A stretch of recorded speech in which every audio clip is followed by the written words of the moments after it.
드디어 한국이 차세대 이지스 구축함의 3번함 건조를 시작했습니다. 1번함인 정조대왕함으로 대표되는 한국의 차세대 이지스 구축함은 동북아시아의 해양안보 판도를 크게 바꿀 것이란 높은 평가를 받는 함정입니다. 다가오는 11월에 해군 인도를 앞둔 정조대왕함에 이어 나머지 이지스 구축함까지 모두 건조가 완료된다면 대한민국 해군은 지금보다 더욱 강력한 전력을 구축하게 되는데요. 대한민국 안보에 있어 해군의 중요성은 더 이상 말이 필요 없을 정도입니다. 반도 국가의 특성상 매우 긴 해안선을 가지고 있을 뿐만 아니라 상당수의 수출이 물동량이 해상을 통해 오고 가는 한국의 경제를 생각할 때 해군의 중요성은 아무리 강조해도 지나치지 않습니다. 더욱이 최근 들어 중국은 대만 포위 훈련을 진행하거나 러시아와 태평양에서 합동 훈련을 진행하면서 주변국들의 해양 안보를 매우 크게 위협하고 있습니다. 이 때문에 한국은 반드시 해군력을 강화해야만 하는 상황입니다. 이러한 시점에서 들려온 세 번째 이지스 구축함의 건조 소식은 한국 해군의 전력을 강화하고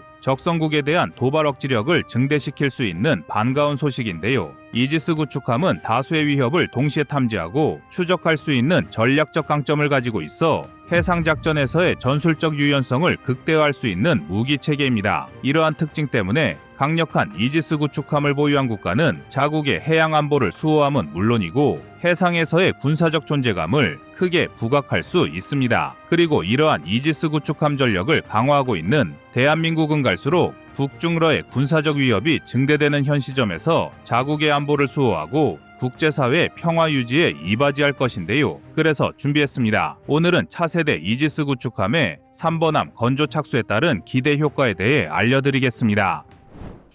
여러분의 구독과 좋아요가 꺼리튜브 운영에 많은 힘이 됩니다.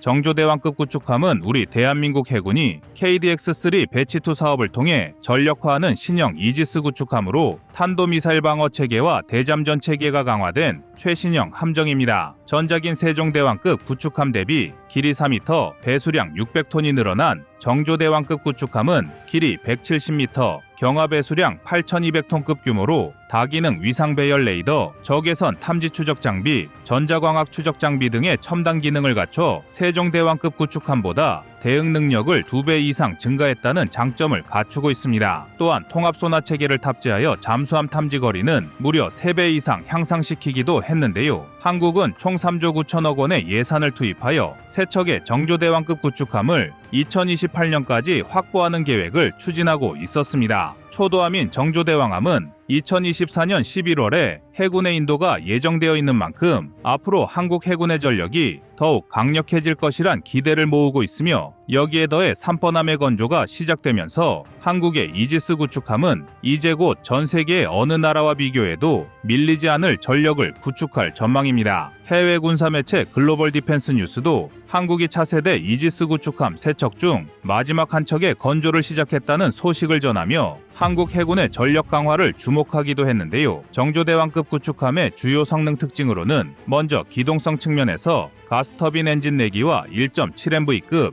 연료 절감형 보조 추진체계 2기를 탑재하여 최대 30노트, 시속 55km 수준의 최고 속력을 보유하고 있습니다. 이러한 성능은 빠른 기동력을 보유하고 있을 뿐만 아니라 작전 지속 시간을 증가시켜 장기적인 해상작전 수행이 가능하다는 전략적 강점을 제공합니다. 상당수의 군함이 연료 문제로 인해 장시간 작전에 어려움을 호소하고 있다는 점을 고려할 때 빠른 기동성과 더불어 운용의 효율성까지 갖췄다는 점은 정조대왕급 구축함이 해상에서 적의 위협을 방어하는 데 많은 도움이 될 것인데요. 또한 이지스 전투체계는 최첨단 기술이라 할 수 있는 이지스 시스템 베이스라인 K2를 장착하여 기존의 이지스 시스템보다 더욱 향상된 탐지 추적 능력을 자랑합니다. 이러한 첨단 이지스 전투 시스템은 공중과 해상에서 다수의 위협이 발생하더라도 동시에 추적하며 다양한 상황에서 효과적인 대응이 가능하게 만들며 여기에 더해 SM-3 미사일까지 탑재할 수 있어 북한의 탄도미사일 등을 제압하는 데도 강력한 위력을 보여줄 수 있습니다. 게다가 한국 해군을 위협하는 북한의 잠수함에 대한 대응 능력도 한층 강화될 수 있는데요. 앞서 말씀드린 바와 같이 정조대왕급 구축함은 통합 소나 체계를 탑재하여 고주파와 저주파를 함께 사용해 수중 탐지 범위를 확장시켰고 적 잠수함의 은밀한 접근을 조기에 감지하고 대응할 수 있는 능력을 강화했습니다. 이러한 대잠수함 작전 능력의 강화는 해상작전에서 대한민국 해군의 전략적 우위를 공고히 하며 해양안보 환경에서의 위협을 조기에 차단할 수 있습니다. 이외에도 적의 탐지망을 피하며 은밀히 작전 수행이 가능하게 하는 스텔스 설계와 정보 수집 및 정찰 연합 작전에서의 지휘 통제 등 다양한 임무를 수행할 수 있어 한국 해군의 전력 강화에 핵심 역할을 맡을 것입니다. 특히 이번에 착수한 3번함의 건조는 단순히 이지스함의 성능 이외에도 한국의 중요한 전략적 강점을 제공할 수 있습니다. 통상적으로 해군은 세 척의 함정이 임무를 분담할 수 있도록 전력을 구성합니다. 한 척의 함정이 작전에 투입되면 그동안 나머지 두 척의 함정은 임무 대기와 유지 보수를 진행하며 세 척의 함정이 로테이션으로 임무를 수행하는 것이 해군 전력의 기본이라 할 수 있는데요. 따라서 한국의 이지스 작전이 더욱 효율적으로 이루어지기 위해서는 정조대왕급 구축함도 신속하게 세 척을 확보하는 것이 중요합니다. 정조대왕함이 실전 배치를 완료하더라도 이를 뒷받침해줄 후속 함정이 없으면 임무에 과부하가 걸릴 수밖에 없는데 2024년에 2번함과 3번함이 연속으로 건조에 들어갔다는 것은 분명 한국 해군에는 매우 좋은 일이라 할 수 있습니다. 이제 막 건조에 착수한 3번함의 전력화가 이루어지려면 다소 시간이 필요한 것은 사실이지만 3번함까지 건조가 진행됨에 따라 한국은 비로소 정조대왕급 구축함에 완벽한 전력화를 기대할 수 있게 된 것입니다. 이제 대한민국의 이지스 구축함은 해군뿐만 아니라 공군과의 합동 대응 작전 수행도 가능합니다. 향후 현대전의 양상은 육해공의 유기적인 협력은 기본이며 유무인 복합 체계와 각종 감시 자산을 통한 최첨단 전쟁이 될 것은 분명하다는 전문가들의 분석입니다. 이러한 전쟁 상황 속 차세대 이지스 구축함은 아군의 공군 전력이 임무를 수행할 때 이를 위협하는 적 순항 미사일을 요격하며 공군의 공중 전력과 합동 대응 작전을 펼치는 역할을 수행할 수 있습니다. 이러한 성능을 바탕으로 이전까지 주로 방어에 중점을 두고 있던 해상 전투 방식이 다층 방어와 전술적 유연성을 바탕으로 공격과 방어를 동시에 수행할 수 있는 능력을 갖추게 되었습니다. 또한 이지스 구축함의 추가는 동맹국들과의 연합작전 수행 능력에도 큰 진전을 가져오게 됩니다. 지금도 한반도 일대 해상 패권을 놓고 다수의 국가가 해군력 증강에 힘을 쏟고 있는데요. 중국과 일본은 항공모함을 확보하기 위해 적극적인 움직임을 보이고 있으며 북한은 한국을 위협하기 위해 핵잠수함 건조에 착수하는 등 한국을 둘러싼 나라들의 해군은 지금도 매우 바쁘게 움직이고 있습니다. 또한 미국은 인도 태평양 지역을 핵심으로 놓고 다양한 나라와 연합을 구축하며 해상 패권을 빼앗기지 않으려 노력하고 있는데요. 이러한 국제사회의 흐름 속에서 한국이 강력한 이지스 구축함 전력을 구축하고 다국적 훈련 등에 참여하는 것은 적성국에 대한 도발 억지력을 증가시킴과 동시에 동북아 지역의 안정과 평화 유지에 많은 영향력을 행사할 것입니다. 거듭되는 동북아 해상 패권 다툼 속에서 북한의 핵미사일에 맞선 미사일 방어 공조 강화가 동맹국 간 안보 협력의 핵심으로 평가받고 있는 가운데 이지스 구축함은 이를 실행하는 전력으로 평가받을 정도로 중요한 무기 체계입니다. 그만큼 차세대 이지스 구축함은 적성국들의 해양 침략 야욕을 저지할 수 있는 수단이자 다양한 적성국의 위협에 대응하는 한국형 미사일 방어 체계의 핵심 해상 전력으로서 큰 역할을 수행할 것임은 틀림없습니다. 또한 대한민국 해군의 이지스함 전력 강화는 단순히 국내 방어 체계에만 국한되지 않고 국제적인 군사외교 분야에서도 중요한 역할을 수행합니다. 최근 국제 해양 안보 상황이 복잡해진 가운데 해양 자원의 보호 국제 해상 항로의 안전 보장 등 해상에서의 국제적 문제들이 빈번히 발생하고 있습니다. 이러한 상황에서 대한민국 해군은 이지스 구축함을 중심으로 한 전력을 통해 국제 협력에서 주도적인 역할을 맡을 수 있습니다. 더욱 놀라운 점은 우리 대한민국의 이지스 구축함은 한 단계 더 높은 곳을 바라보고 있다는 것인데요. 세종대왕급 구축함과 정조대왕급 구축함을 통해 갖게 될 6척의 이지스 구축함에 더해 한국은 KDDX로 명명되는 차기 구축함을 무려 6척이나 건조할 예정입니다. KDDX는 선체, 전투체계, 레이더, 무장까지 모두 국내 기술로 건조되는 것을 목표로 진행하고 있으며 KDDX까지 모두 건조가 완료되면 우리 대한민국은 다수의 이지스 구축함을 앞세워 기동함대를 구성할 계획을 가지고 있는데요. 지금보다 더욱 강력해진 이지스 구축함은 한국 해군의 자랑인 제7기동전단을 지금보다 더욱 강력하게 만들어줄 것입니다. 마지막으로 이지스 구축함의 추가는 대한민국의 방산 산업에도 긍정적인 영향을 미칠 것이라 기대를 모으고 있습니다. 대한민국이 자체적으로 이지스 구축함을 운용하고 기술적 성과를 쌓아가는 과정에서 방산 수출에 대한 신뢰도와 경쟁력은 더욱 높아지게 됩니다. 이는 궁극적으로 대한민국 방산 산업의 성장을 견인하고 국제 무대에서의 방산 기술력을 한층 강화하는 발판이 됨을 의미합니다. 이처럼 차세대 이지스 구축함 전력을 완성하는 것은 우리 대한민국의 해양 안보와 방산 역량 증대에 매우 많은 영향을 미치는데요. 정조대왕급 구축함을 필두로 강력한 해군 전력을 더욱 확충할 때입니다. 여러분의 구독과 좋아요가 꺼리튜브 운영에 많은 힘이 됩니다.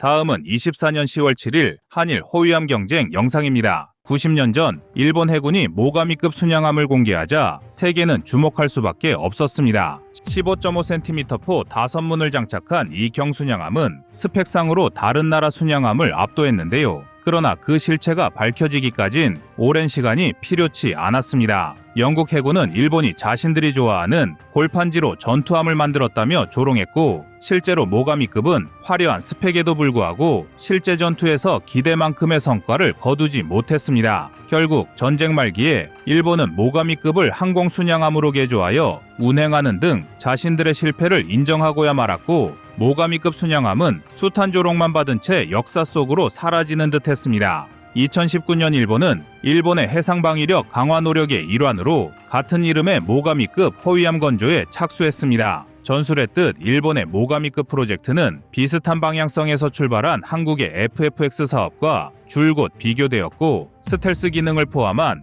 다양한 첨단 기술로 무장한 모가미급의 우위를 점치는 전문가들도 상당했습니다. 그러나 몇 년이 흐른 현재도 일본의 모가미급은 한국 해군의 최신 호위함과 비교했을 때 우위를 점하고 있을까요? 그 답은 명백합니다. 이미 많은 전문가들은 한국의 호위함이 여러 면에서 더 우수하다는 점을 확인시켜 주었습니다. 먼저 대공전력의 차별화를 들 수 있습니다. 모가미급 호위함은 10km 사거리에 램 근접 방어 체계를 장착하고 있습니다. 그러나 이 정도로는 현대 초고속 미사일을 방어하기에는 턱없이 부족합니다. 반면 한국의 충남급 호위함은 국산 해군 미사일을 통해 20km 이상의 사거리에서 다가오는 위협을 정확히 타격할 수 있습니다. 해군군 그 자체로 한국 방산 기술의 상징이자 자부심이며 세계 어디에서도 이만한 성능을 자랑하는 대공 미사일을 찾기 힘듭니다. 때문에 한국의 호위함이 제공하는 이 중장거리 방공 체계는 일본의 모가미급이 추구하는 근거리 방어보다 훨씬 더 우수하며, 실전에서 한국의 호위함이 적 항공기와 미사일을 더 효과적으로 요격할 것으로 전망되고 있습니다.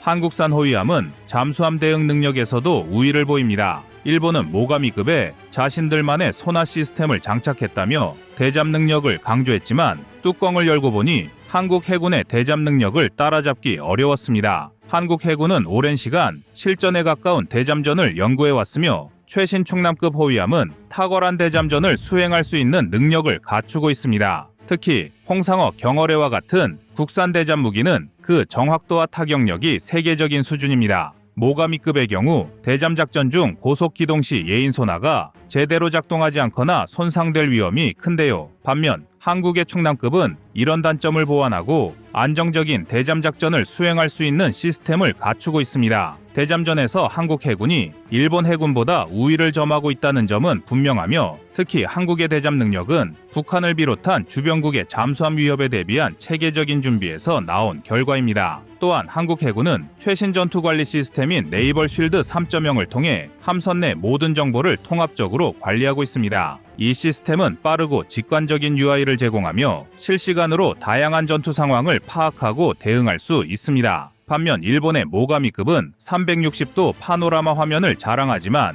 이는 외향적인 비주얼만 화려할 뿐 전반적인 시스템의 직관성과 효율성 측면에서는 한국의 전투 체계에 비해 다소 복잡하고 시간이 걸리는 것으로 평가받고 있습니다. 즉, 한국 해군의 충남급 호위함은 효율적인 전투 시스템 덕분에 더 빠르고 정확하게 전투 상황을 판단하고 대응할 수 있습니다. 그리고 이는 실전에서 생존성과 전투력에 직접적인 영향을 미치는 요소로 한국 해군의 전투 시스템이 일본보다 더 우수하다는 점을 확실히 보여주는 사례라 할 수 있습니다. 흔히들 해군 전력만큼은 일본이 세계적인 수준에 도달했으며 대한민국과 비교해 우위에 있다고 평가하는 전문가도 있는데요. 그러나 그들은 한국 해군이 실전에 단련된 군대라는 사실을 잊고 있는 것 같습니다. 한국은 한반도 주변 해역에서 북한과 중국, 일본, 러시아 등의 위협에 대비하여 대잠 능력 강화에 집중해 왔습니다. 특히 중국은 서해상에서 실탄 사격을 동반한 함정 훈련 등 무력 도발을 꾸준히 감행해 우리를 자극해 왔습니다. 마치 일부러 대한민국을 압박하기 위해 한반도에서 가장 가까운 지역에서 도발하고 있는 것인데요.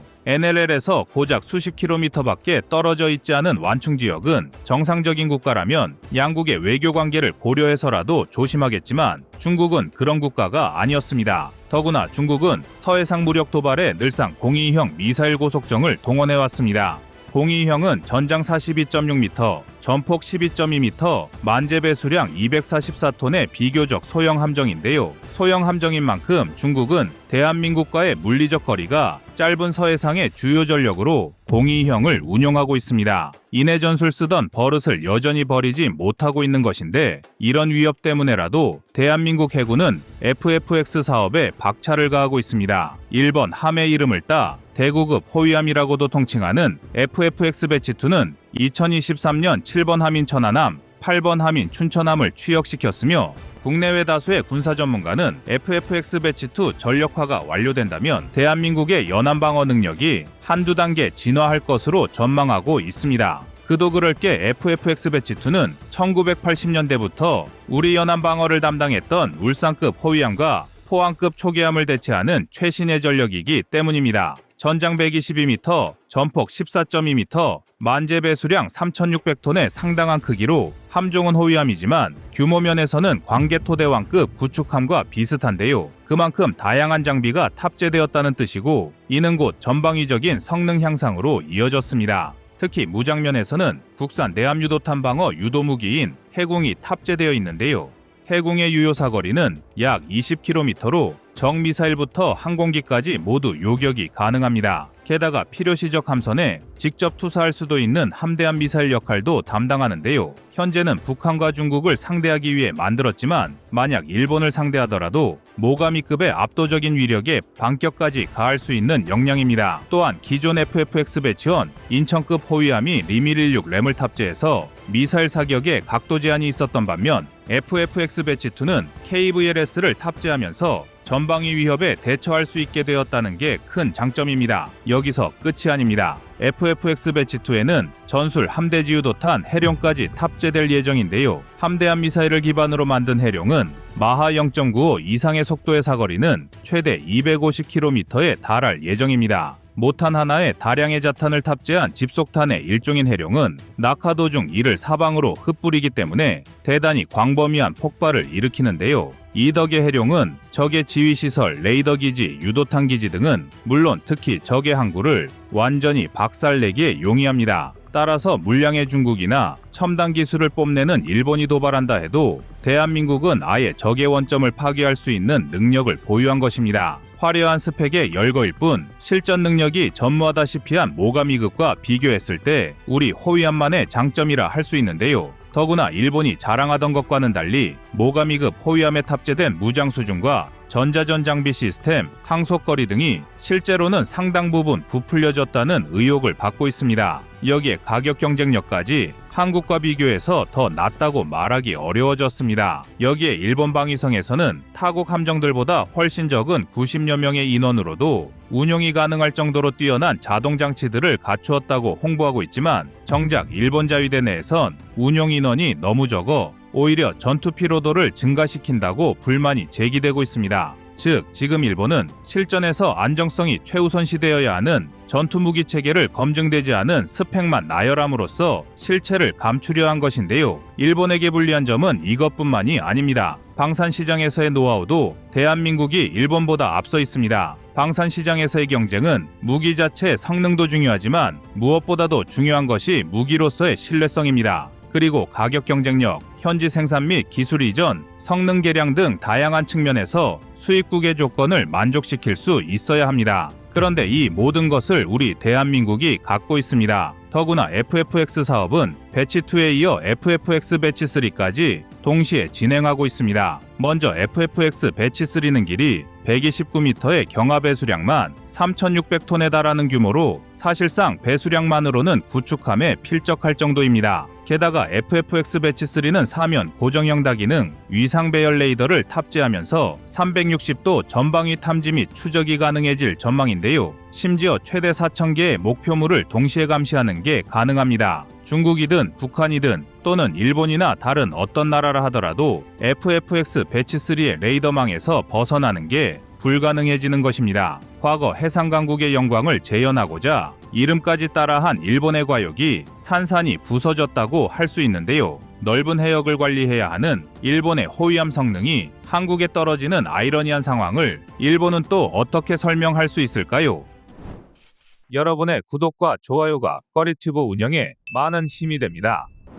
다음은 24년 9월 11일 우루과이 초계함 영상입니다. 중국이 세계 최대 원양어업국이라는 사실을 알고 있는 사람은 많지 않습니다. 무려 전 세계 어획량의 15%를 중국이 가져가고 있는데요. 문제는 중국의 원양어선 중 약 30에서 40%가 불법으로 조업하고 있다는 사실입니다. 중국의 원양 어업 선박은 아프리카 연안국에서 남미의 아르헨티나, 페루, 칠레 연안, 그리고 남중국해를 포함한 동남아까지 전 세계에 퍼져 있다 해도 과언이 아닌데요. 이러한 불법 조업의 규모는 상상을 초월합니다. 남미의 예만 들어봐도 한 해 약 400에서 600척에 달하는 중국 어선들이 남미 해역을 침범하고 있으며 이로 인해 남미 전체가 심각한 해양자원 고갈 문제를 겪고 있습니다. 이러한 불법 조업으로 인해 특정 어종의 과잉 포획이 발생하여 생태계가 파괴되고 지역 어민들의 생계가 위협받고 있습니다. 또한 불법 조업은 해양보호구역과 같이 민감한 지역에서도 이루어져 환경적 파괴를 가속하고 있으니 정말 중국은 지구의 암적인 존재, 민폐 국가일 수밖에 없는 것입니다. 이 때문에 여러 국제기구와 국가들은 중국의 불법 조업에 대응하기 위해 다양한 제재와 규제를 시행하고 있습니다. 예를 들어 유엔 식량농업기구는 불법 비보고 비규제 어업을 근절하기 위한 글로벌 이니셔티브를 추진하고 있으며 미국과 유럽연합은 중국의 불법 조업에 대해 강력한 제재를 부과하고 있습니다. 그러나 말로 해서 통하지 않으면 메가약인 경우가 간혹 있습니다. 정말 딱 중국의 케이스라 할 수 있는데요. 우루과이는 퇴역한 참수리급 함정을 인도받음으로써 더욱 효율적으로 이 중국 불법 어선을 박살내고 있습니다. 우루과이 현지에선 일부 값을 치르고 가져왔다고 알려졌으나 사실 우리나라는 과거부터 퇴역하는 함정을 해외 양도해 왔으며 지금까지 46척의 함정을 세계 곳곳에 공여해 왔습니다. 우루과이와는 1989년 170톤급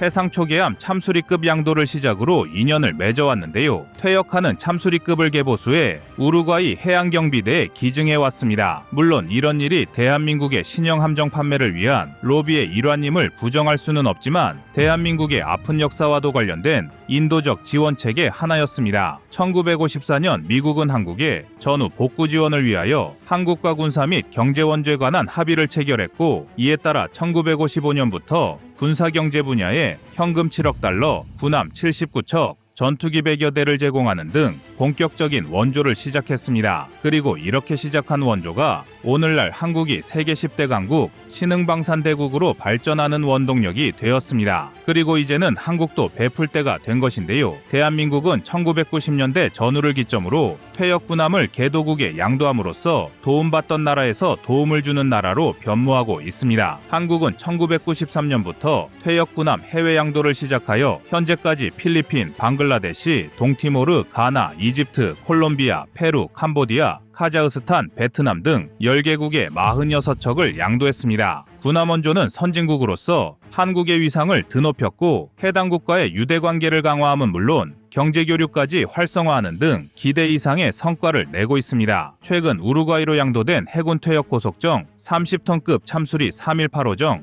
역시 1989년 취역해 32년간 대한민국 영해를 수호하다 우라칸으로 함명을 바꿔 우루과이 바다를 지키게 되었는데요. 우라칸함은 40mm, 함포 한문, 20mm 발칸포 두문을 갖추고 최대 38노트, 시속 약 70km로 바다에서 움직일 수 있는 기동성을 갖췄습니다. 우리 해군은 2021년 7월 함정 양도를 결정한 뒤 퇴역 함정 정비와 우루과이 해군 승조원 교육 훈련을 지원했는데요. 우루과이 승조원들은 한 달간 국내에서 교육 훈련을 받으며 함정 운용 능력을 배양할 수 있었습니다. 우루과이의 참수리급 함정이 절실했던 이유는 남미 해역이 오랫동안 중국 어선들의 불법 조업 문제로 몸살을 앓아왔기 때문입니다. 전술한 대로 중국 어선들은 무장을 한 채 대규모로 남미 국가들의 배타적 경제 수역을 침범, 불법적으로 조업을 벌이고 있습니다. 이들은 위협적이며 때로는 폭력적인 행동을 일삼고 있어 남미 국가들의 큰 골칫거리가 되고 있는데요. 특히 우루과이는 이러한 문제로 큰 타격을 입은 국가 중 하나입니다. 우루과이는 이러한 중국 어선의 불법 조업에 대응하기 위해 지금까지 한국으로부터 총 5척의 참수리급 함정을 도입한 것으로 알려져 있습니다. 원래 한국의 참수리급 함정은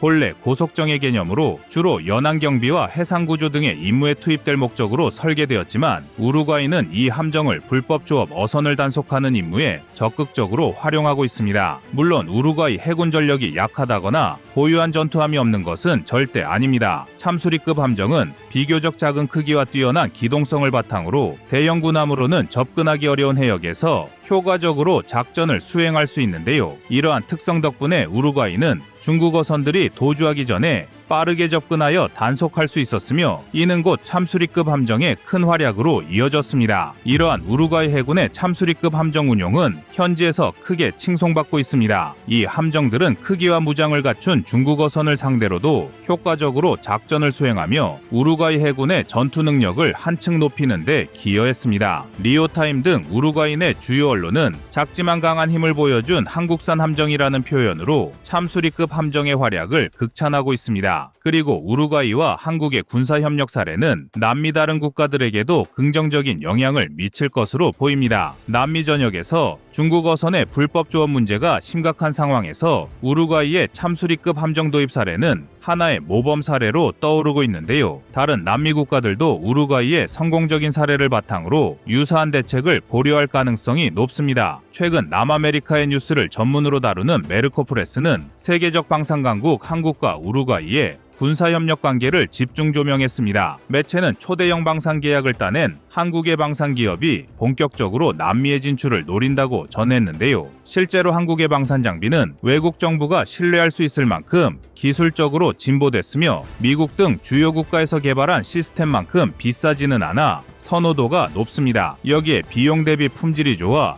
호평이 이어지고 있습니다. 대한민국은 이렇게 퇴역 함정을 양도하면서 해양방산 수출을 지원하고 우방국과의 군사협력을 강화해 오고 있습니다. 또한 최근에는 K9 자주포, K2 전차 등을 구매하려는 나라에서 절충교역으로 퇴역 초기함을 무상으로 제공해달라는 요청이 쇄도하고 있습니다. 그런데 최근 세계 무기 시장에서는 중고함정의 판매가 늘어나는 경향을 보여 중고함정 구매국의 정비 수리 소요 역시 커지고 있습니다. 가령 군함을 양도받은 국가는 정비와 수리 지원을 필요로 하는데 현재 국내 함정 정비 수리 시설은 국내 수요를 감당하기도 벅차 외국 함정까지 지원하기엔 인력과 계류부두, 수리 시배를 올리는 상가대 등이 턱없이 부족한 상태입니다. 때문에 한국 기술자들이 현지를 찾아가는 경우가 많아지고 있는데요. 이런 경우엔 인력만 지원하기에 우리도 큰 부담이 없습니다. 우리나라는 미국의 경우처럼 종합 MRO 기업이 종합 상사 등의 업무를 위탁해 양도함정에 대한 후속 군수 지원을 모두 담당하게 하는 방법도 고려 중인데요. 이렇게 적극적인 후속 지원 덕분인지 관련된 경제적 효과도 커지고 있습니다. 일례로 2021년 페루 해군의 경우 우리가 양도한 초기함인 기세함을 몰고 하와이 림팩 훈련에 참가했는데 마침 기간에 함정 화재가 발생하였고 우리는 기술자들을 파견하여 함정 수리를 지원했고 2023년 기세함은 페루로 안전하게 복귀할 수 있었습니다. 이런 도움으로 인하여 페루는 2024년 HD 현대와 다목적 호위함 등 6,400억 원 정도의 대규모 군함 건조 계약을 체결했습니다. 우리의 참수리함이 활약 중인 우루과이도 최근 신규 원해 경비함과 해양 순찰선 구매에 1억 달러의 예산을 배정했다고 합니다. 이 과정에서 중국이 남미 진출을 노린다는 소식이 들리고 있지만 중국 불법 어선단을 쫓아내는 일에 중국 함정을 쓴다는 것은 상상조차 할 수 없는 일이 될 것입니다. 또한 우루과이는 현재 대한민국과 TA-50 고등훈련기에 대한 수출 협의 등 방산 협력과 항만 수산 분야에서의 협력도 증진시키고 있습니다. 특히 불법 조업을 하는 중국 어선단 대신 한국의 원양 어선이 남미에 더욱 적극적으로 진출할 것을 요청하는 상황인데요. 이렇게 은퇴한 참수리함의 공여와 현지에서의 활약을 시작으로 양국의 협력은 앞으로도 계속 확대되고 있습니다. 참수리급 함정의 성공적인 운용 사례는 한국의 해양방산 기술력이 전 세계적으로 인정받는 계기가 되고 있으며 이는 한국과 남미 국가들 간의 방산 협력을 더욱 강화하는 촉매제가 될 것입니다. 이상 꺼리튜브였습니다.